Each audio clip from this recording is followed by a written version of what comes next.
আসসালামু আলাইকুম everyone, welcome back to my channel.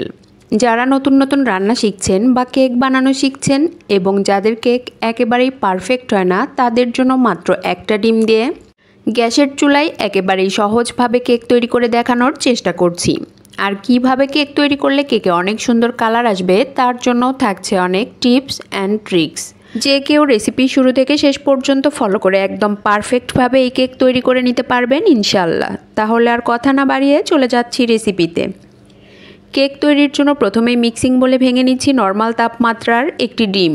ডিম ফ্রিজে থাকলে অবশ্যই 1 ঘন্টা আগে বের করে নিতে হবে। এবার একটা ইলেকট্রিক হ্যান্ড বিটারের সাহায্যে বিট করে নিচ্ছি প্রায় 20 থেকে 25 সেকেন্ড।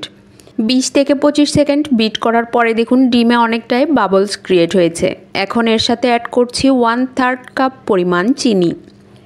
আপনারা আপনাদের স্বাদ অনুযায়ী চিনির পরিমাণ কমিয়ে বা বাড়িয়ে নিতে পারেন।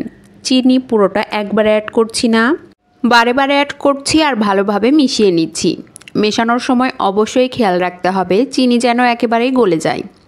অনেকের বাসাতেই দেখা যায় ইলেকট্রিক হ্যান্ড বিটার থাকে না, সেই ক্ষেত্রে হ্যান্ড উইক্স অথবা কাঁটা চামচের সাহায্যেও মেশানোর এই কাজটি করতে পারেন। সেই ক্ষেত্রে সময় একটু বেশি লাগবে। সব কিছু ভালোভাবে মেশানোর পরে দেখুন চিনি একেবারেই গলে গেছে আর মিশ্রণের কালারও পুরো চেঞ্জ হয়ে গেছে। এখন এর সাথে অ্যাড করছি 1/4 কাপ পরিমাণ রেগুলার রান্নার তেল। এখানে অবশ্যই রান্নার সাদা তেলটাই ব্যবহার করতে হবে, কোনো রকম ফ্লেভারফুল তেল ব্যবহার করা যাবে না।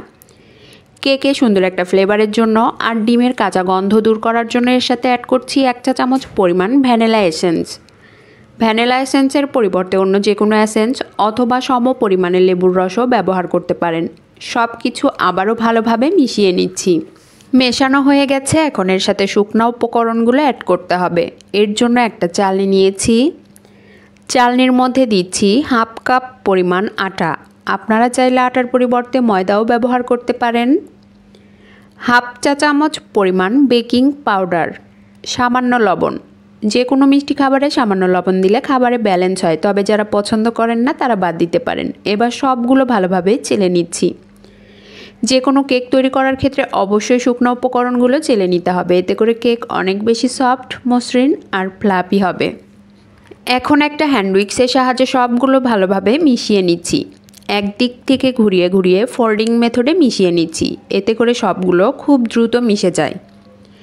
যে কোনো কেক তৈরি করার ক্ষেত্রে অবশ্যই চেষ্টা করবেন মেজারমেন্ট ফলো করে পারফেক্ট ব্যাটার তৈরি করতে, এতে করে কেক অবশ্যই পারফেক্ট হবে ইনশাল্লাহ। সব কিছু ভালোভাবে মেশানোর পরে দেখুন ব্যাটার অনেকটাই ঘন মনে হচ্ছে। এর জন্য এর সাথে অ্যাড করছি 2 থেকে 3 চা চামচ পরিমাণ তরল দুধ। আমি গুঁড়া দুধের সাথে পানি মিশিয়ে তরল দুধ তৈরি করে নিয়েছি। আপনারা চাইলে জ্বালিয়ে ঘন করা তরল দুধও ব্যবহার করতে পারেন। সবগুলো আবারও ভালোভাবে মিশিয়ে নিচ্ছি। 1 ডিমের কেকের এই ব্যাটার তৈরি করতে 2 থেকে 3 চা চামচ পরিমাণ তরল দুধ লেগেছে।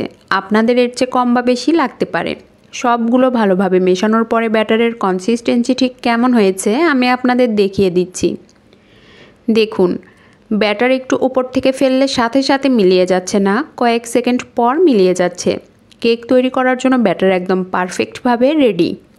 কেক সেট করার জন্য মোল্ডের তলানিতে পেপার বসিয়ে আগে থেকে তেল ব্রাশ করে রেডি করে নিয়েছি। এবার মোল্ডে সম্পূর্ণ ব্যাটার ঢেলে দিচ্ছি। সম্পূর্ণ ব্যাটার ঢেলে দেওয়া হয়ে গেলে একটা কাঠির সাহায্যে ব্যাটার এইভাবে সমান করে দিচ্ছি, এতে করে এর ভেতরে কোনো এয়ার বাবলস থাকলে ফেটে বেরিয়ে যাবে। কাঠি ঘুরিয়ে ঘুরিয়ে সমান করে নেওয়া হয়ে গেছে। এখন মোল্ড 3 থেকে 4 বার হালকা ট্যাপ করে নিচ্ছি, এতে করে এর ভেতরে কোনো এয়ার বাবলস থাকলে ফেটে বেরিয়ে যাবে। কেক বেক করার জন্য চুলায় একটি হাঁড়ি বসিয়েছি। হাঁড়ির মধ্যে একটা স্ট্যান্ড বসিয়ে দিলাম। স্ট্যান্ডের উপরে কেকের মোল্ড বসিয়ে দিলাম। এবার একটা ঢাকনা দিয়ে ঢেকে মিডিয়াম টু লোয়ের মাঝামাঝি হিটে কেক বেক করে নেব প্রায় 30 থেকে 40 মিনিট।